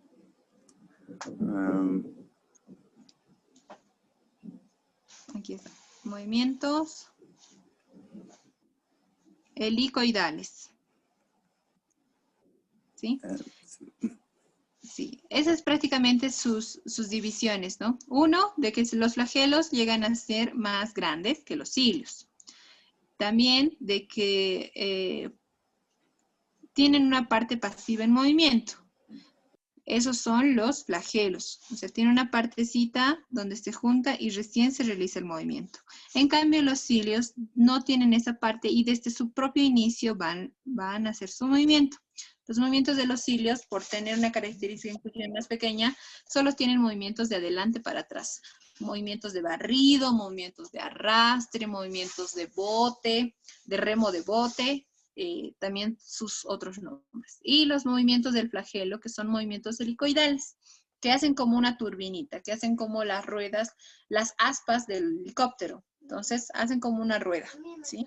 Y esa es la característica del flagelo. Principalmente, el flagelo más conocido es del espermatozoide, ¿sí? Para que pueda adquirir propulsión, el flagelo del espermatozoide realiza este tipo de movimiento. ¿Sí? Muchas gracias, Carlos. Ahora vamos a llamar a ver sobre el retículo endoplásmico. ¿Tenemos tiempo todavía? Sí. El retículo endoplasmático, a ver, yo lo voy a ir desarrollando el retículo endoplasmático, es un poco larguito, ¿sí? Tenemos que reconocer a Cale Porter. Cale Porter es el que nos da la definición sobre el retículo endoplasmático. La función principal del retículo endoplasmático principalmente, es un conjunto de membranas que están envueltas entre sí, están conectadas entre sí.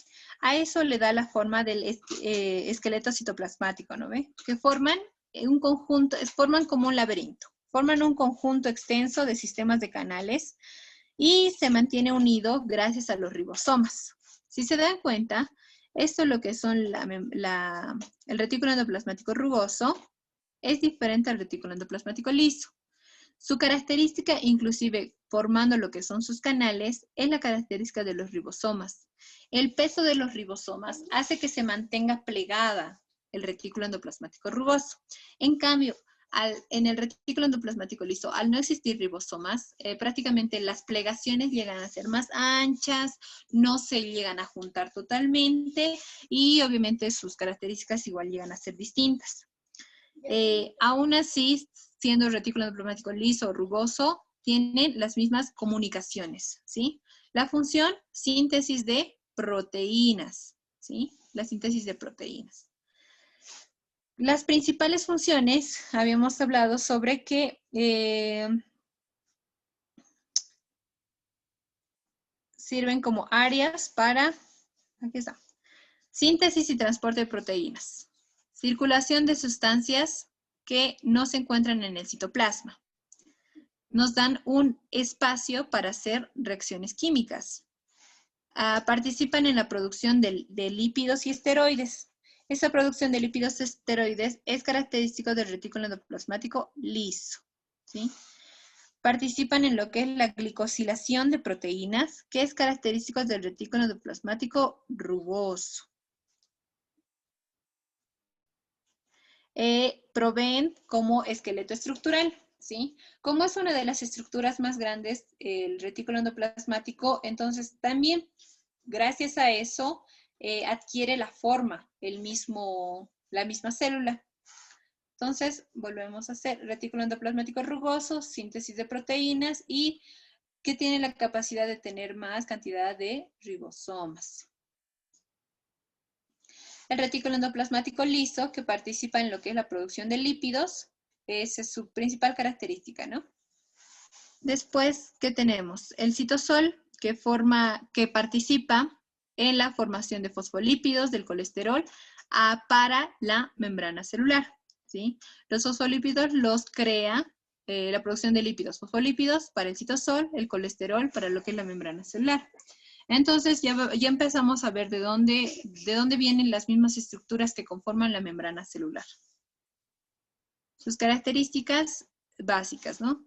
Es un grupo de plegamientos que están unidos a lo que es el núcleo celular y gracias a los poros tiene una comunicación mucho más directa. Gracias a los ribosomas le da el aspecto rugoso. En cambio del retículo endoplasmático liso, prácticamente por la falta de ribosomas, no tiene el mismo efecto plegado. Tiene más que todo como si fueran tubos externos.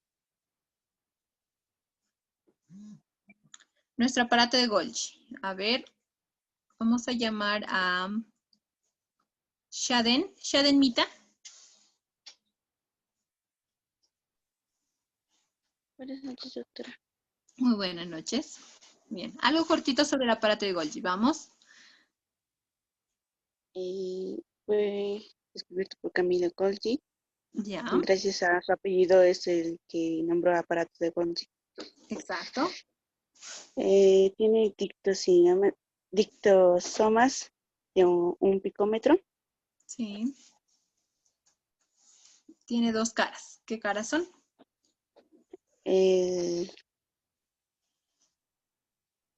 Cis de formación y trans de maduración.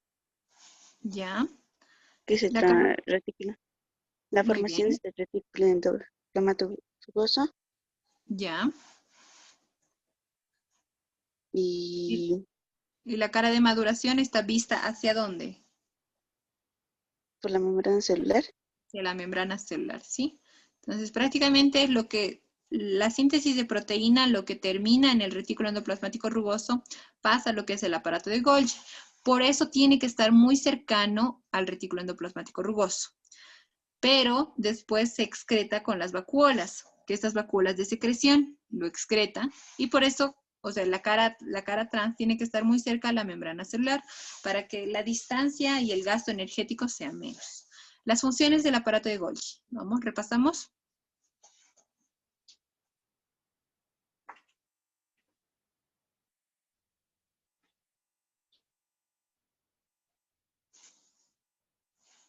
Vamos leyendo. Las funciones, ¿cuáles son? Tiene síntesis de proteínas. Del retículo endoplasmático rugoso. Muy bien. ¿Cuál es la siguiente? Síntesis de proteínas del retículo endoplasmático rugoso. Y producción de glicoproteínas, que son las branquias.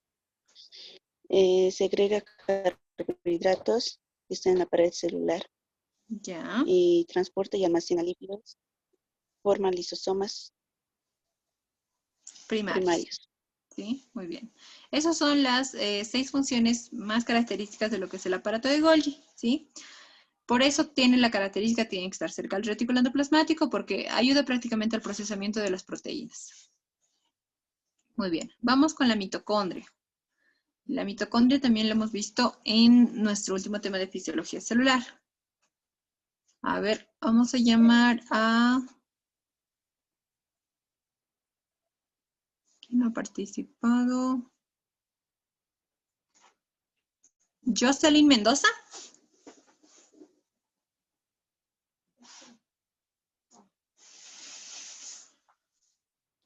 Jocelyn, activa tu micrófono y vamos leyendo, ¿sí? Aquí lo tenemos anotadito, nuestros apuntes.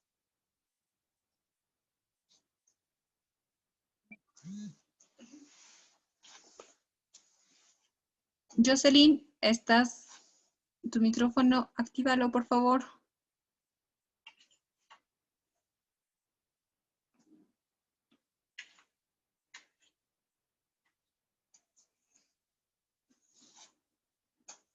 Muy bien, vamos a llamar entonces Lisette Espejo. Vamos leyendo, vamos, aquí tenemos todos los apuntes que teníamos. Lisette.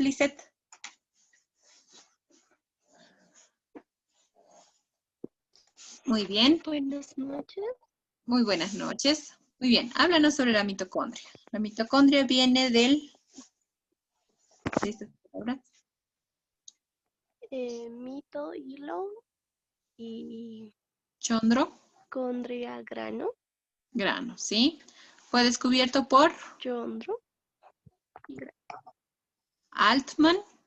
Altman en 1864. Ya, muy bien. Las funciones.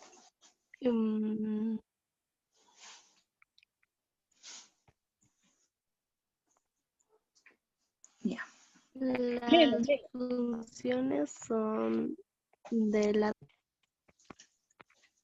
Oxidación. oxidación del piruvato a carbono 2. Dióxido de carbono. Transferencia de electrones en NAD, H, Y FAD. Ya. FAD, H2. Utilización de energía almacenada. Muy bien. Ya. Muy bien, ya. Esas son las funciones de lo que es la mitocondria. Recordamos que la mitocondria tiene una membrana externa, tiene una membrana interna, ¿sí? Pero la membrana interna tiene plegamientos. Estos plegamientos forman lo que son las crestas mitocondriales, ¿ya? Ahora, lo característico de la mitocondria es que la mitocondria tiene su propio ADN, tiene un ADN mitocondrial. Entonces, la información que lleva una mitocondria es exclusiva. Y tenemos lo que es la matriz celular. En la matriz celular, donde pueden ocurrir varios procesos, ¿sí? También, lo que es en la membrana interna, en la membrana interna, tienen, en su cara interna, tienen proteínas que nos pueden coadyuvar hacia los procesos de la misma mitocondria. Habíamos dicho que principalmente la mitocondria es donde ocurre nuestra respiración celular, ¿sí? Respiración celular. Ya habíamos visto parte de lo que es fisiología, entonces vamos a recordar de lo que el tema que sigue, ¿no ve? La oxidación del piruvato a coenzima A, descarboxilación oxidativa, donde ocurre el primer proceso de respiración celular, que es nuestro segundo paso del catabolismo de la glucosa, metabolismo de la glucosa, ¿sí? Transferencia de electrones.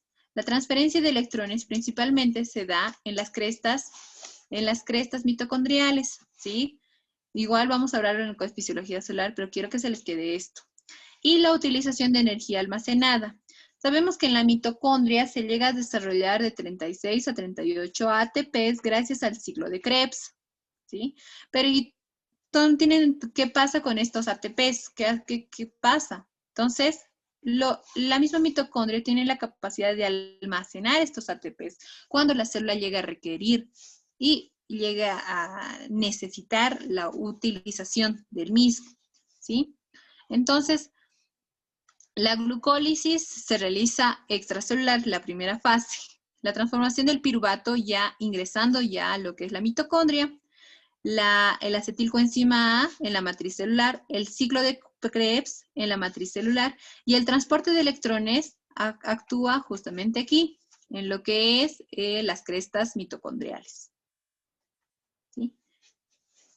Para que después pueda salir y obviamente el ATP que se genera gracias al ciclo de Krebs no es que prácticamente se lo gaste ese mismo rato, entonces se llega a almacenar en la misma mitocondria y cuando la célula requiere, nuevamente lo sacan.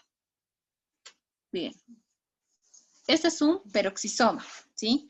Los peroxisomas tienen igual, son desarrollados gracias al retículo endoplasmático liso, tienen una bicapa lipídica, tienen lo que es la membrana plasmática y tienen un núcleo cristalizado. Miden de 0.5 a 1.5 picómetros. Su función principalmente es la oxidación, ¿sí? Oxidación sin necesidad de ATP, la degradación de purinas, ¿sí? Y nos sirven para lo que es la fotorrespiración. Su nombre viene del término peroxisoma, ¿sí? Justamente esto entró en el examen, ¿no ve? ¿Cuál es la degradación del peroxisoma? Esto es su nivel químico, donde transforma una molécula de agua oxigenada, lo hidroliza y lo transforma en 2 moléculas de agua, ¿sí? Y aquí tenían que hacer su cuestionario, su esquema, que espero que lo hayan hecho para que lo puedan repasar y estar teniéndolo todo a mano. Bien, ahora vamos con el último tema. Bueno, el último tema yo creo que está un poco más fresco porque es de los que ya llevamos. ¿No ve? Entonces, el último tema principalmente voy a empezar a hacer preguntas, ¿ya? El último tema es el que ya debe estar fresquito para que puedan...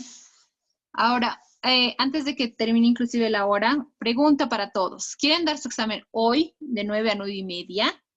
¿O quieren dar su examen el día de mañana? Por mi parte, prefiero que sea hoy. ¿Podría ser mañana? ¿Mañana qué hora, doctora? No sé, díganme un horario. O sea, ahorita yo tengo la plataforma a mano, entonces para habilitarlo para que puedan dar su examen hoy mismo. Es un examen de 25 preguntas, es un examen que dura media hora. Entonces, la mayoría manda. Como nos han cambiado el horario, entonces la mayoría no sabía que teníamos el examen hoy, porque supuestamente teníamos que dar el examen mañana. ¿Ve? Entonces, para comodidad de todos, ¿mañana qué materia pasan? O que ya empiezan biología. Física. Física. Yo les sugiero, tal vez hoy día tal vez están un poco cansados, no sé, pero si quieren desarrollarlo hoy, lo habilito de 9 a 9:30. Si lo quieren desarrollar mañana, lo habilitaría en la mañana, de 9 a 9:30. Disculpe, ¿podría ser hoy? Porque yo tengo clases toda la mañana, hasta las 3 de la tarde, y no voy a ¿Ya? poder. Ya, muy bien. Hasta las 3 de la tarde tienen, bueno, y vas a estar ajetreada con el resto de las clases, ¿no ve? ¿Alguien más que quiera desarrollar el examen hoy? Sí, la misma situación. Yo también tengo clases por la mañana, entonces yo le pediría que sea hoy, por favor. Ya, ya. Entonces la desarrollaremos hoy, ¿ya? Como toda la información está fresquita, ¿ya? Entonces terminaremos nuestro repaso. Lo voy a habilitar entonces 9:15 el examen hoy día hasta las -4 para las 10 de la noche. Entonces, para que hoy día mismo tengan sus resultados y ya no tengan que estar arrastrando el examen, aquí tengo el examen mañana, y puedan dormir tranquilos, ¿sí? Y no estar estudiando tal vez. Ya, hacemos nuestro último repaso de fisiología celular. Recordamos, básico, concepto de la célula. Es una unidad anatómica, funcional y genética de todo ser vivo. Las funciones, síntesis y catabolismo molecular, nos ayuda a la respiración celular, nos ayuda al reconocimiento celular, nos ayuda al transporte de moléculas pequeñas y grandes, nos ayuda a lo que es la reproducción, ¿sí? Entonces, principalmente tenemos que volver a recordar a nuestra mitocondria. Mitocondria que es nuestro generador prácticamente de energía. Tenemos que ver lo que es el catabolismo. El catabolismo son procesos químicos que van de moléculas grandes a moléculas pequeñas. No se necesita energía. Y el anabolismo va de moléculas pequeñas, son procesos, son reacciones químicas, a moléculas grandes, donde sí necesitan tener energía para poder desarrollarse. Exergónico. El exergónico nos dice que prácticamente ganamos energía porque no usamos energía, ¿sí? Y el endergónico, que realmente para el proceso se gasta más energía de lo que se produce. Vemos que en el catabolismo podemos desarrollar de proteínas, se desencadenan aminoácidos, de carbohidratos a monosacáridos, de lípidos a ácidos grasos. Y el anabolismo prácticamente es contrario, ¿no? Agarramos un grupo de aminoácidos y generamos proteínas. Agarramos un grupo de monosacáridos y generamos carbohidratos. Agarramos un grupo de ácidos grasos y generamos lípidos. ¿Sí? En el catabolismo de la glucosa se presentan cuatro pasos. La glucólisis, la descarboxilación oxidativa, el ciclo de Krebs, o también llamado ciclo de ácido cítrico, y nuestro transporte de electrones. En cada paso tenemos inversión de ATPs y también tenemos ganancias de ATPs. Lo que es la glucólisis, ¿no? En la glucólisis tenemos también dos vías, cómo se desarrollan, la vía aerobia y la vía anaerobia.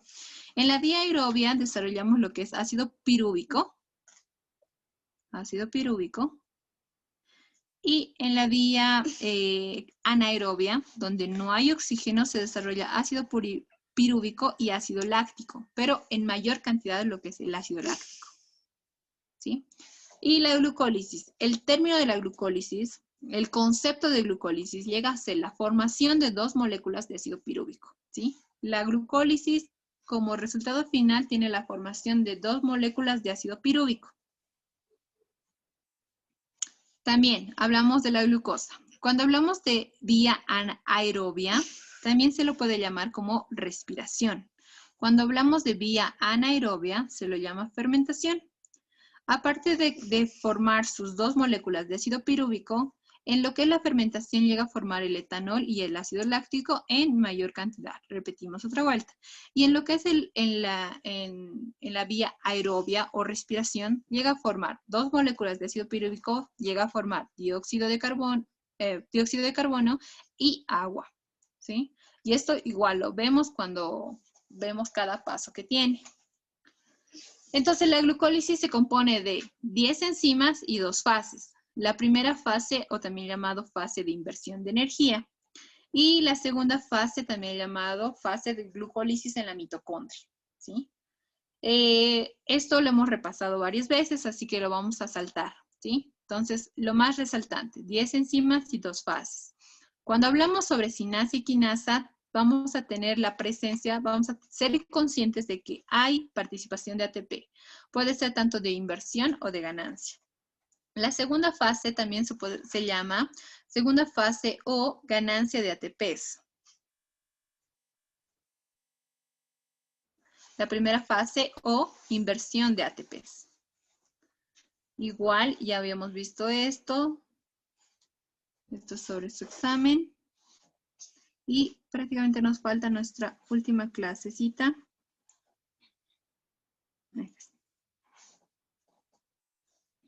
¿Sí? En la primera fase, que es la inversión de ATPs, se invierte 2 ATPs. Y en la segunda parte, que es ganancia de ATPs, se gana 4 ATPs. Vuelvo a recalcar. La ganancia total, la ganancia neta de lo que es la glucólisis, es una ganancia neta solo de 2 ATPs. ¿Sí? La finalización de la glucólisis nos da como resultado 2 moléculas de ácido pirúvico. Este ácido pirúvico pasa por el segundo proceso, que es la descarboxilación oxidativa. Esta descarboxilación oxidativa se ocurre en la matriz mitocondrial, donde gracias a la enzima piruvato deshidrogenasa se separa una molécula de dióxido de carbono e hidrógeno en hidroxilo y un ion de hidrógeno, que gracias al nicotina de dinucleótido lo agarra a los hidrógenos para formar la NADH, que después nuevamente se transforma en ATPs. ¿Sí? Una vez que el piruvato de deshidrogenasa actúa sobre el ácido pirúvico, solo queda la molécula del acetil. Y se agrega lo que es la coenzima A para que genere lo que es el acetilcoenzima A. Como todo esto tiene que ser multiplicado por 2, se genera 2 moléculas de acetilcoenzima A. Para pasar al siguiente punto, al ciclo de Krebs. En el ciclo de Krebs se desarrolla principalmente con el acetilcoenzima A más el oxalacetato. Esta unión de ambos empieza lo que es el ciclo de Krebs. Entonces va a citrato, de citrato a cisaconitato, de cisaconitato a disocitrato, alfa-cetoglutarato, succinilcoenzima A, succinato, fumarato, malato y nuevamente tenemos como resultado el oxalacetato. Si seguimos teniendo acetilcoenzima A, este ciclo de Krebs vuelve a dar la misma vuelta, ¿sí? Pero para que empiece un ciclo de Krebs se necesita sí o sí acetilcoenzima A. Y esto nuevamente se multiplica por 2, porque teníamos 2 acetilcoenzima A, entonces a la par se han generado 2 ciclos de Krebs. Como resultado del ciclo de Krebs, teníamos un total de moléculas sintetizadas de 12 ATPs, ¿sí? Multiplicado por 2 teníamos 24 ATPs. En la cadena de transporte de electrones, principalmente va a ser con la participación de estas proteínas transmembranales. Estas proteínas, que son los mononucleótidos de flavina, los citocromos, los centros de hierro y azufre, los átomos de cobre y la coenzima Q, ubiquinona, que esta no es una proteína, sino es un transportador, que nos ayuda a transformar las moléculas de NAD y FAT en ATP. Nos ayudan a prácticamente eliminarlas. Entonces, sabemos que de las NAD se pueden generar 3 ATPs. Y de las FAT, porque van por un diferente camino, se generan solo 2 ATPs. Y los hidrógenos que van al exterior, que cada vez que se presentan una NAT, se presentan, deja electrones, estos electrones hacen que se libera hidrógenos. Por cada 2 hidrógenos igual se generan una molécula de ATP. Entonces pasan por estos 3 complejos. El primer complejo, complejo deshidrogenasa. Segundo complejo, complejo del citocromo B y del citocromo C1. Y el tercer complejo, el complejo del citocromo oxidasa o citocromo A y A1. Y también ahí encontramos al de átomo del cobre. ¿Sí? Entonces pasa por todos estos procesos. Como resultado, aquí habíamos dado esta tablita. La glucólisis genera 2 ATPs y genera 2 NAT. Resultado, 8 ATPs de la glucólisis. La descarboxilación oxidativa nos generan una NAT. Por 2, 6 ATPs de la descarboxilación oxidativa. El ciclo de Krebs nos genera un ATP neto, 3 NATs y un FAT. Todo multiplicado por 2 que nos generan 24 ATPs. ¿Sí? Sumado todo, se dice que generan de 36 a 38 ATPs. ¿Qué genera? Esto genera el metabolismo de la glucosa. Una molécula de glucosa, solo una molécula de glucosa, llega a generar de 36 a 38 ATPs. ¿Sí? Después, ¿qué más hemos hablado de acá? Ya. Y este último punto, ¿no? De que no solo se generan ATPs. Hemos visto que en la vía aerobia o la respiración se generan los ácidos pirúvicos, se generan dióxido de carbono y se genera agua. El agua se reutiliza. El dióxido de carbono, en cambio, regresa, va nuevamente al torrente sanguíneo, va a los pulmones para después ser excretado. ¿Sí? Entonces, eso es nuestro repaso general. Muy bien. ¿Tienen alguien alguna consulta? Voy a empezar a programar el examen. Entonces, a las 9:15 ya va a estar en la plataforma. Son 25 preguntas. Les voy a dar 30 minutos. Solo tienen una oportunidad para resolverlas. ¿Qué más? Ese mismo ratito van a dar su examen y van a empezar ya con el segundo módulo ustedes. ¿Sí?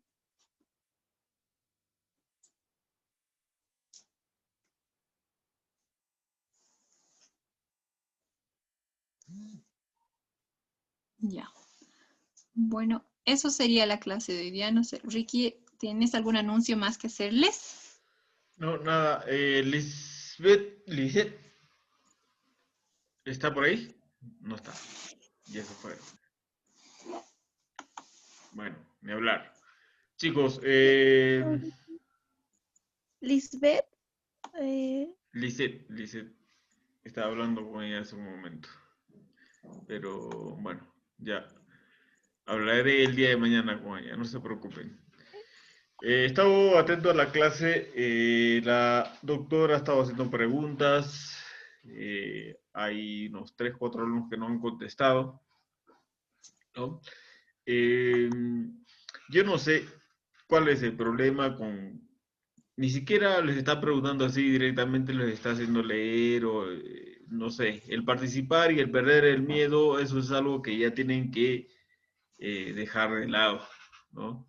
No tenemos que ser irrespetuosos sobre todo, ¿no? Porque si les hacen una pregunta y no responden, parece que no están compenetrados con su preparación. No sé qué clase de examen, una vez de que den el examen en la facultad,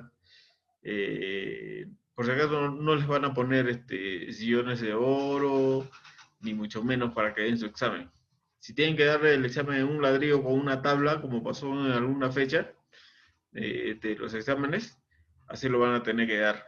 Y así se quejen donde se quejen, no va a cambiar el resultado. Así que tengan mucho en cuenta eso. Ustedes tienen que estar preparados para todo, incluso cuando les hacen una pregunta que no es tan complicado de leer lo que les está diciendo la doctora. lo tienen que hacer. ¿Por qué? Porque es la forma como se tienen que preparar. Y la doctora ya no debería dejar de ver los escritos ni los apuntes, porque eso ya lo deberían saber de pe a pa ustedes. Es la profesión que han elegido y es lo que tienen que hacer para poder aprobar este examen a final de año. Espero que empiecen a participar y que no pierdan el tiempo. De otra manera, entonces, no sé qué clase de resultados quieren tener a final de año. ¿Ok? Ya, chicos, no pierdan el tiempo, estudien, practiquen, vayan a los talleres y demás y lograrán el objetivo a final de año. ¿Ok? Un fuerte abrazo, nos vemos el día de mañana con una nueva clase. Gracias, Tatiana. Hasta mañana, chicos. Muchas gracias. Entonces, a resolver su examencito, eso les queda. Espero que háganlo conscientemente también, chicos. Así, ahora sí, boten todos los apuntes que tienen, siéntense frente al computador y conscientemente hagan su examen así, con lo que sepan. Al final y al cabo, como les digo, esta no es la nota para ingresar, es para evaluarse ustedes.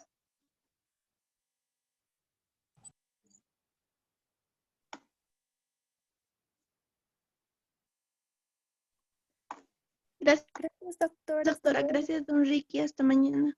Hasta mañana. Gracias, doctora. Gracias, don Ricky. Hasta luego. Mañana, Muchas chicos. gracias, doctora, don Ricky. Hasta luego. Hasta luego.